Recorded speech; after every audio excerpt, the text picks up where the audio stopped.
ਤਰ੍ਹਾਂ ਆਪਾਂ ਸਵੇਰੇ ਵੀ ਕਵਰ ਕੀਤਾ ਸੀ। ਯੂਨਾਈਟਿਡ ਫਾਰਮ ਵਰਕਰਸ ਵੱਲੋਂ 335 ਮੀਲ ਦਾ ਤੁਰ ਕੇ ਇੱਕ ਵਾਕ ਪ੍ਰੋਟੈਸਟ ਆਪਾਂ ਕਹਿ ਸਕਦੇ ਹਾਂ ਸ਼ੁਰੂ ਕੀਤਾ ਗਿਆ ਸੀ। ਡਲੀਨੋ ਜੋ ਫ੍ਰਿਜ਼ਨੋ ਦੇ ਲਾਗੇ ਆ, ਉੱਥੋਂ ਲੈ ਕੇ ਜੋ ਕੈਪੀਟਲ ਆ ਕੈਲੀਫੋਰਨੀਆ ਦੀ, ਸੈਕਰਾਮੈਂਟੋ ਦੇ ਲਈ। ਸੋ 25 ਦਿਨਾਂ ਦੇ ਵਿੱਚ 24 ਦਿਨਾਂ 'ਚ ਇਹਨਾਂ ਨੇ ਉੱਥੇ ਪਹੁੰਚਣਾ ਆ। ਤੇ ਬੜਾ ਸਾਨੂੰ ਵੀ ਸੀਗਾ ਰੇਡੀਓ ਵੱਲੋਂ ਵੀ ਦੇਖੋ ਹਾਈਵੇ 99 ਦੇ ਉੱਤੋਂ ਇੰਨੀ ਵੱਡੀ ਪੰਜਾਬੀ ਕਮਿਊਨਿਟੀ ਰਹਿੰਦੀ ਆ। ਟਰੱਕ 80% ਪੰਜਾਬੀਆਂ ਦੇ ਚੱਲਦੇ ਆ, ਟਰੱਕ ਸਟਾਪ ਹੈਗੇ ਆ, ਪਰ ਇਹ 70-80 ਦੇ ਕਰੀਬ ਜੋ ਫਾਰਮ ਵਰਕਰਸ ਆ ਤੁਰ ਕੇ ਹਰ ਰੋਜ਼ 20-20 25-25 ਮੀਲ ਜਾਂਦੇ ਆ। ਤੇ ਉੱਥੇ ਆਪਣੀ ਕਮਿਊਨਿਟੀ ਨੂੰ ਉਹਨਾਂ ਦੀ ਕੋਈ ਨਾ ਕੋਈ ਜ਼ਰੂਰ ਸਪੋਰਟ ਕਰਨੀ ਚਾਹੀਦੀ ਆ, ਚਾਹੇ ਕੋਈ ਖਾਣ ਪੀਣ ਲਈ ਜਾਂ ਜਿੱਦਾਂ ਵੀ। ਸੋ ਅੱਜ ਅਸੀਂ ਸਵੇਰੇ ਅਨਾਉਂਸ ਕੀਤਾ ਸੀ ਤੇ ਅੱਜ ਹੀ ਦੁਪਹਿਰੇ ਜੋ ਜੀ ਇਹ 70 ਜਾਂ 80 ਦੇ ਕਰੀਬ ਫਾਰਮ ਵਰਕਰਸ ਹੈਗੇ ਆ, ਉਹ ਐਲਗਰੋਵ ਦੇ ਵਿੱਚ ਪਹੁੰਚੇ। ਤੇ ਐਲਗਰੋਵ ਵਸ਼ਰ ਪਾਰਕ ਐਲਗਰੋਵ, ਉੱਥੇ ਅੱਜ ਰਾਤ ਉਹਨਾਂ ਨੇ ਰਹਿਣਾ ਆ। ਤੇ ਸਵੇਰੇ ਉਹਨੇ ਤੁਰ ਕੇ ਜਾਣਾ ਹੈਗਾ ਸੈਕਰਾਮੈਂਟੋ ਦੇ ਵਿੱਚ ਇੱਕ ਪਾਰਕ ਹੈਗਾ, ਸਾਊਥ ਸਾਈਡ ਕਮਿਊਨਿਟੀ ਪਾਰਕ। ਤੇ ਪਰਸੋਂ ਨੂੰ ਉਹਨੇ ਸਟੇਟ ਕੈਪੀਟਲ ਤੇ ਪਹੁੰਚਣਾ ਹੈਗਾ।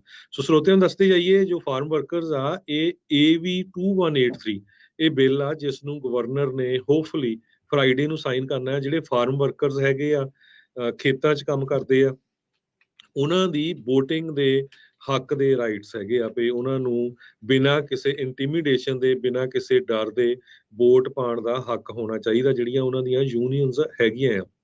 ਸੋ ਪਿਛਲੇ 25 ਦਿਨਾਂ ਤੋਂ ਤੁਰੇ ਹੋਏ ਆ। ਇੰਨੀ ਜ਼ਿਆਦਾ ਗਰਮੀ ਆ, ਆਪਾਂ ਦੇਖਿਆ। ਸੋ ਜਦੋਂ ਅੱਜ ਆਪਾਂ ਅਨਾਉਂਸ ਕੀਤਾ ਤੇ ਆਪਣੇ ਕਮਿਊਨਿਟੀ ਦੇ ਕੁਛ ਪਤਵੰਤੇ ਸੱਜਣ, ਜਿਸ ਤਰ੍ਹਾਂ ਡਾਕਟਰ ਪ੍ਰਗਟ ਸਿੰਘ ਹੁੰਦਲ, ਅਮਰਪਾਲ ਸਿੰਘ ਚੱਟੂ ਤੇ ਹੋਰ ਹਰਜੀਤ ਸਿੰਘ ਗਿੱਲ, ਹੋਰ ਕਈ ਜਣੇ ਉੱਥੇ ਪਾਣੀ, ਸੋਡਾ, ਹੋਰ ਇਦਾਂ ਦੀ ਰਿਫਰੈਸ਼ਮੈਂਟਸ ਲੈ ਕੇ ਪਹੁੰਚੇ। ਕਹਿੰਦੇ ਵੀ ਉਹਨਾਂ ਨੇ ਬਹੁਤ ਜ਼ਿਆਦਾ ਧੰਨਵਾਦ ਕੀਤਾ ਤੇ ਸਿੱਖਾਂ ਦੀ ਬੜੀ ਉਹਨਾਂ ਨੇ ਸਿਫਤ ਕੀਤੀ ਹੈਗੀ ਆ। ਹਾਲਾਂਕਿ ਬਹੁਤ ਸਾਰੇ ਜੋ ਇਹ ਫਾਰਮਰਸ ਆ, ਸਿੱਖਾਂ ਦੇ ਖੇਤਾਂ ਵਿੱਚ ਇਹ ਕੰਮ ਕਰਦੇ, ਬੜੇ ਬੜੇ ਫਾਰਮਰਸ ਜਿਨ੍ਹਾਂ ਦੇ 20-20 25-25 ਹਜ਼ਾਰ ਏਕੜ ਆ। ਪਰ ਬੜੀ ਮਾੜੀ ਗੱਲ ਆ ਵੀ ਦੇਖੋ, ਜਦੋਂ ਤੁਹਾਡੇ ਕੰਮ ਇਹ ਕੰਮ ਕਰਦੇ ਹੋਣ, ਜਦੋਂ ਸਾਡੇ ਨਾਲ ਧੱਕਾ ਹੁੰਦਾ ਇੰਡੀਆ 'ਚ, ਅਸੀਂ ਰੌਲਾ ਪਾਉਂਦੇ ਆ ਵੀ ਦੇਖੋ ਜੀ ਸਾਡੇ ਨਾਲ ਧੱਕਾ ਹੋ ਰਿਹਾ, ਤੇ ਜਦੋਂ ਤੁਹਾਡੇ ਵਰਕਰਸ ਨਾਲ ਘੱਟੋ ਘੱਟ ਯਾਰ ਉੱਥੇ ਰੋਟੀ ਪਾਣੀ ਇੱਕ ਅੱਧੀ ਵਾਰੀ ਡਿਨਰ ਲੰਚ ਰੱਖ ਦੋ ਤਾਂ ਕੋਈ ਫਰਕ ਨਹੀਂ ਪੈਂਦਾ। ਸੋ ਤੁਹਾਡੇ ਵਰਕਰਸ ਬਹੁਤ ਯਾਦ ਕਰਦੇ ਹੈਗੇ ਆ। ਸੋ ਅੱਜ ਆਪਾਂ ਅਨਾਉਂਸ ਕੀਤਾ ਸੀ। ਸੋ ਦੁਪਹਿਰੇ ਉਹ ਗਏ ਉੱਥੇ। ਐਲਗਰੋਵ ਦੀ ਮੇਅਰ ਵੀ ਜੀ ਆਪਣੀ ਪੰਜਾਬੀ ਕੁੜੀ ਹੈਗੀ ਆ, ਬੋਬੀ ਐਲਨ ਸਿੰਘ, ਉਹ ਵੀ ਪਹੁੰਚੀ ਹੋਈ ਸੀ। ਤੇ ਜਦੋਂ ਉਹਨਾਂ ਨੇ ਸਾਰਾ ਕੁਝ ਉਹਨਾਂ ਨੂੰ ਦਿੱਤਾ ਖਾਣ ਪੀਣ ਨੂੰ, ਕੋਕ, ਹੋਰ ਸੋਡੇ, ਜੋ ਪਾਣੀ ਦੇ ਕੇਸਸ, ਤੇ ਇਹਨਾਂ ਨੇ ਕਿਹਾ ਵੀ ਅਸੀਂ ਰਾਤ ਨੂੰ ਵੀ ਤੁਹਾਡੇ ਲਈ ਪੀਜੇ ਲਿਆਵਾਂਗੇ। ਉਹਨਾਂ ਨੇ ਕਿਹਾ ਨਹੀਂ, ਸਾਡੇ ਕੋਲ ਰਾਤ ਲਈ ਫੂਡ ਇਨਫ ਹੈਗਾ, ਆਲਰੇਡੀ ਹੈਗਾ। ਤੇ ਨਹੀਂ ਅਸੀਂ ਵੇਸਟ ਨਹੀਂ ਕਰਨਾ ਫੂਡ, ਹਨਾ। ਸੋ ਇਹ ਦੇਖੋ ਫਾਰਮ ਵਰਕਰਸ ਆ ਜਿਹੜੇ ਸਾਡੇ ਘਰਾਂ ਦੇ ਵਿੱਚ ਫੂਡ ਹਰ ਇੱਕ ਜੋ ਆਪਾਂ ਖਾਂਦੇ ਆ ਉਹ ਪਹੁੰਚਾਉਂਦੇ ਹੈਗੇ। ਜਰਾ ਸੋਚ ਕੇ ਦੇਖੋ, ਵੀ ਹਰ ਰੋਜ਼ 15-15 20-20 ਮੀਲ ਤੁਰਦੇ ਆ। ਤੇ ਅੱਤ ਅੱਜ ਦੀ ਇੱਕ ਗਰਮੀ ਚ ਹਰਜੋਤ ਸਿੰਘ ਜੀ, ਮਤਲਬ ਜੀ ਆਪਾਂ ਨੂੰ ਪਤਾ ਆ ਵੀ ਸੜਕਾਂ ਕਿੱਦਾਂ ਗਰਮ ਹੁੰਦੀਆਂ ਆ, ਵੀ ਉੱਥੇ ਗੱਡੀਆਂ ਦਾ ਧੂੰਆਂ ਉਹਦੇ ਨਾਲ ਨਾਲ ਜਿਹੜਾ ਉਹ ਚੱਲ ਰਿਹਾ, ਕੋਈ ਉੱਥੇ ਸ਼ੇਡ ਨਹੀਂ, ਕੋਈ ਛਾਂ ਨਹੀਂ ਆ। ਬੜਾ ਔਖਾ ਕੰਮ ਆ। 5 ਮਿੰਟ ਆਪਾਂ ਨੂੰ ਕਿਤੇ ਬਾਹਰ ਦੁਪਹਿਰੇ ਘੁੰਮਣਾ ਪੈ ਜਾਵੇ ਤਾਂ ਬੱਸ ਹੋ ਜਾਂਦੀ ਆ।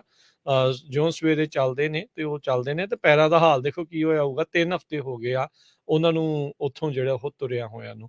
ਸੋ ਇਹ ਜਿਹੜਾ ਇਹ ਪੈਂਡਾ ਤੈਅ ਕਰ ਰਹੇ ਆ, ਇਹ ਕੋਈ ਛੋਟਾ ਪੈਂਡਾ ਨਹੀਂ ਵੈਸੇ ਵੀ, ਤੇ ਇੱਕ ਬੜੀ ਵੱਡੀ ਜਿਹੜੀ ਕੰਮ ਜਿਹੜਾ ਇਸ ਦੇ ਵਿੱਚ ਇਹਨਾਂ ਨੇ ਤੋਰਿਆ ਹੋਇਆ। ਹੌਸਲਾ ਅਫਜਾਈ ਕਰਨ ਦੇ ਲਈ ਤੁਸੀਂ ਐਟਲੀਸਟ ਉਹਨਾਂ ਨੂੰ ਪਹੁੰਚ ਸਕਦੇ ਆ।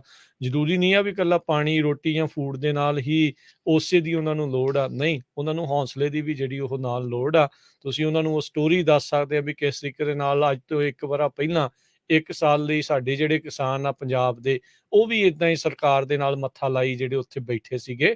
ਸੋ ਅਸੀਂ ਤੁਹਾਡੇ ਨਾਲ ਆ, ਅਸੀਂ ਸਮਝਦੇ ਹਾਂ ਵੀ ਕੀ ਜਿਹੜਾ ਤੁਹਾਡੀਆਂ ਚੀਜ਼ਾਂ ਜਿਹੜੀਆਂ ਇਸ ਦੇ ਵਿੱਚ ਹੋ ਸਕਦੀਆਂ। ਸੋ ਵਧੀਆ ਚੀਜ਼ ਆ ਵੀ ਜਿਹੜੇ ਉੱਥੇ ਪਹੁੰਚੇ। ਅਸੀਂ ਉਹਨਾਂ ਸਾਰਿਆਂ ਦਾ ਧੰਨਵਾਦ ਜਿਹੜੀਆਂ ਕਰਦੇ ਆ, ਜਿਹੜੀਆਂ ਵੀ ਸੰਸਥਾਵਾਂ ਨੇ ਮਦਦ ਕਰ ਰਹੇ ਆ ਜਾਂ ਜਿਹੜੇ ਲੋਕ ਆਪਣੇ ਪੱਧਰ ਦੇ ਉੱਤੇ, ਇੰਡੀਵਿਜੂਅਲ ਪੱਧਰ ਦੇ ਉੱਤੇ ਕਰ ਰਹੇ ਆ, ਉਹਨਾਂ ਸਾਰਿਆਂ ਦਾ ਅਸੀਂ ਥੈਂਕ ਯੂ ਕਰਦੇ ਹਾਂ। ਬੁਸ਼ਰ ਪਾਰਕ ਦੇ ਵਿੱਚ ਅੱਜ ਉੱਥੇ ਮੌਜੂਦ ਨੇ। I-5 ਦੇ ਲਾਗੇ ਇਹ ਜਿਹੜੀ ਪਾਰਕ ਹੈਗੀ ਆ, ਜਿਹੜੇ ਅਜੇ ਵੀ ਸੁਣ ਰਹੇ ਆ, ਅਜੇ ਦਿਨ ਹੈਗਾ ਆ ਤੇ ਉਹਨਾਂ ਨੇ ਉੱਥੇ ਹੀ ਹੋਣਾ। ਤੁਸੀਂ ਜਾ ਕੇ ਹੁਣ ਵੀ ਜਾ ਕੇ ਉਹਨਾਂ ਦੀ ਹੌਸਲਾ ਅਫਜਾਈ ਦੇ ਲਈ ਤੁਸੀਂ ਜੀ। ਉੱਥੇ ਜਾ ਸਕਦੇ ਆ। ਸੋ ਤੁਸੀਂ ਦੇਖੋ ਵੀ ਉਹਨਾਂ ਦੀ ਇੱਕ ਡਾਕਟਰ ਕਰ ਰਿਹਾ ਸੀ ਰਿਪੋਰਟ, ਮੀਡੀਆ ਚੈਨਲ ਨੇ ਬੜੀ ਕਵਰੇਜ ਕੀਤੀ, ਹਾਲਾਂਕਿ ਗਿਣਤੀ ਚੋਂ 70-80 ਆ। ਤੁਸੀਂ ਹਿਸਾਬ ਲਾ ਲਓ ਵੀ ਕਿੰਨੀ ਕਵਰੇਜ ਉਹਨਾਂ ਨੂੰ ਮਿਲ ਰਹੀ ਆ।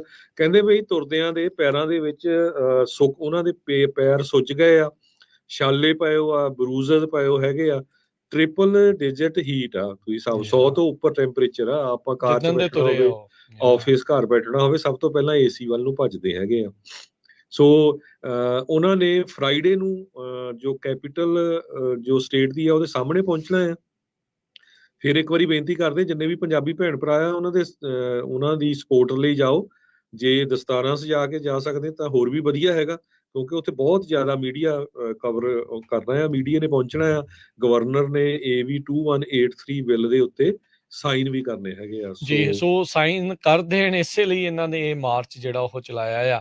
ਆਲਦੋ ਆਪਾਂ ਨਾਲ ਦੇ ਨਾਲ ਇਹ ਵੀ ਜਿਹੜਾ ਦੱਸ ਦਈਏ ਹਰਜੋਤ ਸਿੰਘ ਜੀ, ਵੀ ਗਵਰਨਰ ਨਿਊਸਮ ਨੇ 26 ਅਗਸਤ 2022 ਨੂੰ ਕੈਲੀਫੋਰਨੀਆ ਫਾਰਮ ਵਰਕਰ ਐਪਰੀਸੀਏਸ਼ਨ ਡੇ, ਸੋ ਇਹ ਕਾਮਿਆਂ ਦਾ ਜਿਹੜਾ ਖੇਤਾਂ 'ਚ ਕਰਨ ਵਾਲੇ ਕਾਮਿਆਂ ਦਾ, ਉਹਨਾਂ ਦਾ ਧੰਨਵਾਦ ਵਾਲਾ ਦਿਹਾੜਾ ਰੱਖਿਆ। ਸੋ ਤਾਂ ਹੀ ਉਹਨਾਂ ਨੇ ਪਰਸੋਂ ਨੂੰ 26 ਤਰੀਕ ਨੂੰ ਹੀ ਪਹੁੰਚਣਾ ਆ, ਵੀ ਗਵਰਨਰ ਨਿਊਸਮ ਨੂੰ ਖੁਦ ਸ਼ਰਮ ਆਵੇ, ਕਿਤੇ ਇਹ ਨਾ ਹੋਵੇ ਬਾਅਦ 'ਚ ਵੀਟੋ ਕਰ ਜਾਵੇ ਜਾਂ ਪਿੱਛੇ ਨੂੰ ਜਿਹੜਾ ਉਹ ਪੈਰ ਆ ਉਹ ਖਿੱਚ ਲੈਣ। ਸੋ ਹੋਪਫੁਲੀ ਜਿਹੜਾ ਆ ਇਸ ਦੇ ਵਿੱਚ ਕੁਝ ਪੋਜ਼ਿਟਿਵ ਇਹਨਾਂ ਦੇ ਲਈ ਆਵੇ, ਪਰ ਘਾਲਣਾ ਜਿਹੜੀ ਇਹਨਾਂ ਦੀ ਜਿਹੜੀ ਆ ਜੀ ਤਗੜੀ ਆ। ਕੀ ਨਤੀਜਾ ਆਉਂਦਾ 26 ਨੂੰ ਉਹ ਵੀ ਆਪਾਂ ਆਪਣੇ ਜ਼ਰੂਰ ਸਰੋਤਿਆਂ ਨੂੰ ਦੱਸਾਂਗੇ। ਸੋ ਕੱਲ ਨੂੰ ਵੀ ਉਹ ਸੈਕਰਾਮੈਂਟੋ ਏਰੀਆ 'ਚ ਆਉਣੇ ਆ। ਸੋ ਜਿੰਨੇ ਵੀ ਆਪਣੇ ਸਿੱਖ ਭੈਣ ਭਰਾ ਗਏ ਹੈਗੇ, ਜਿਨ੍ਹਾਂ ਨੇ ਉਹਨਾਂ ਦਾ ਸਾਥ ਦਿੱਤਾ, ਖਾਣ ਪੀਣ ਲਈ ਲੈ ਕੇ ਗਏ, ਉਹਨਾਂ ਸਾਰਿਆਂ ਦਾ ਬਹੁਤ ਬਹੁਤ ਪੰਜਾਬੀ ਰੇਡੀਓ USA ਦੀ ਟੀਮ ਵੱਲੋਂ ਧੰਨਵਾਦ ਜੀ।